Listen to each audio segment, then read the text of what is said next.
Now, here at Central Valley Talk, we celebrate what's good about the Valley. And I'll tell you what's good is cultural brokers. Yeah. And I'd never heard of you guys. I've accused you of being a real estate broker or something. He said, no, we help people. We help people. Can we start with the Family to Family Initiative and what that is? Maybe that'll help us understand what you guys do. About in 2005, the Casey families came in and supported Fresno County in improving their communities. They looked at some of the issues, the foster youth exiting the system, not doing very well, the relationship with the African American community, the Hispanic, just struggling and wanting to do better. And as a result of those poor relationships and those poor outcomes, children are getting stuck in foster care and never going home. And so this effort, we weren't a business. We were just community members. I was just a social worker that cared, got together with some other people who cared, and partnered with the Annie Casey Foundation and Fresno County to take on this initiative. And you guys, sometimes people get in the foster system, they get stuck, because they don't have, the parents don't have the resources, or it's hard to figure out where's my kid. I mean, it's not laid out in an easy path sometimes. So you assist in helping the families get back together? Right, trying to figure it out. The DSS, this department, they use acronyms and they're talking and people don't understand.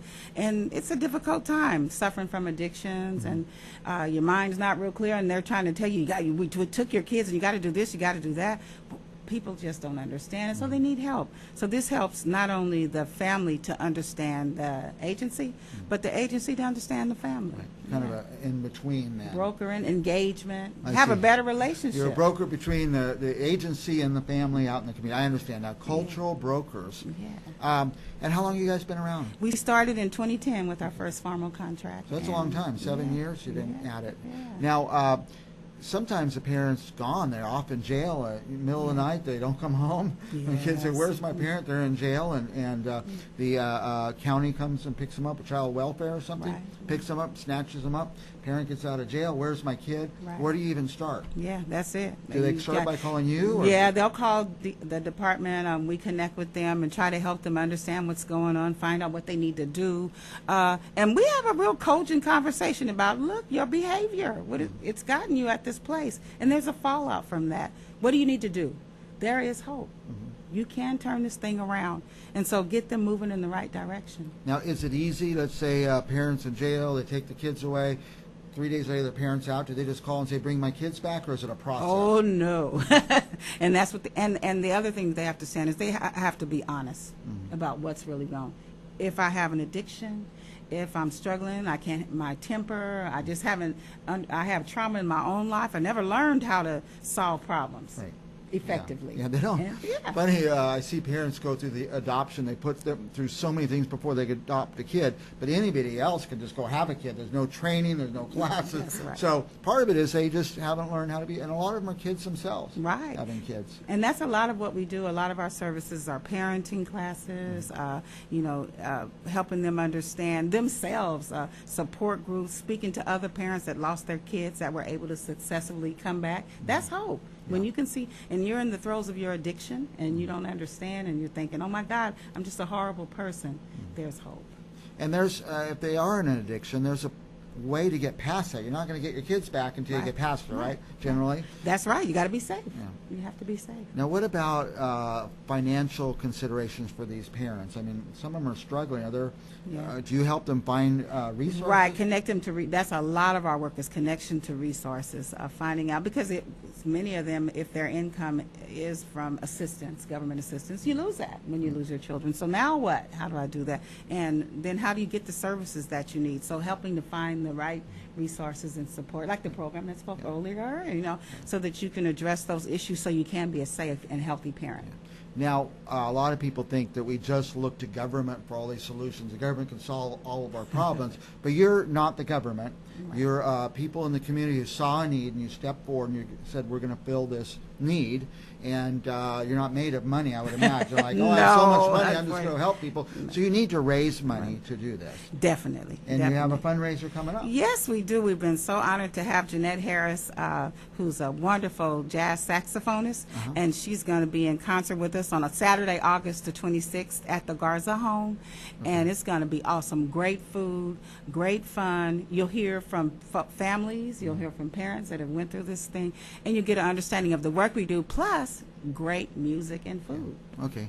So it's music, food, and you can hear some of the experiences, some of the people who've kind of been involved with you. Right. Now, do people have to go? What, can they just give money? Definitely. They can donate things for our silent auction. They Okay. can donate. And we also take donations just for things, because when families come back together after you've lost their kids, they need beds, they need furniture, they need, so we take all sorts of donations for all sorts of things. Yeah. So. Yeah, I was once had a theft from my car. I was a musician, somebody stole my musical equipment, so I was gonna, I was gonna go after the parents and make them pay, and somebody went over to their home and they said, there's nothing in the home. There's not even furniture. What do you mean you're going to make the parents pay for what these kids did to you? So, and I learned that. Yeah. I travel in different circles, and Right. I don't have my kids taken away, and I don't, Right. I have furniture and stuff. Some of us just don't really realize what's going on in our community. Right. And thank goodness for people like you. That's the thing about it, is these parents don't have the resources. They need that support. They need it. And what training did they have? Right.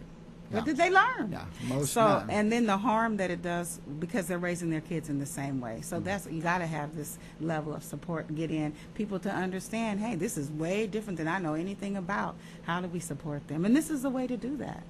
Now, is there a way for them to find more about the event? Is there a website or something? Sure, they can visit our culturebrokerfa.com website. They can call us at 559-486-1477, and we also have Facebook and all that under Culture Broker. Now, when is the event? It's on August the 26th. So in about a month from now. Right. You guys have a right. month to decide to go, or decide to help, or decide to give some money. Culturalbrokerfa.com. Okay. And now, if you're watching and you didn't write it down, or you want more information, call us here at Central Valley Talk, or email us, or something. Our email addresses are all over our page and stuff like that. So track us down, and I will put you in touch with these great people who are doing some really good things in our community. Anything else you need to add on anything? Just wanting people to know that if you don't understand, or you don't know, or you have people in your family that are struggling, we're the ones that kind of help them understand and get some help. We also have a hotline that they can call to get some help and hear from a parent that has struggled as well. Okay. So they can give us a call as well. So if somebody's maybe having trouble and they think they're going to lose their kids, maybe call you first. Right. Maybe you could right. hedge off, and when they come to take the kids, say, "Oh, we're already talking to cultural brokers," That's and maybe you right. can help them in advance. And that's what where the classes, we get all of our services are free, they're voluntary, and this is what we're trying to do, prevent them from entering. So if I know I'm struggling, call us. Head it Call off. us. Do you have that hotline number handy? Yeah, there it is. It's right there. I'm sorry. It's 486-1444. 486-1444 for the hotline for cultural brokers, and we'll be back with more Central Valley business right after this. Thank you. Yeah, I didn't know. I mean, I'm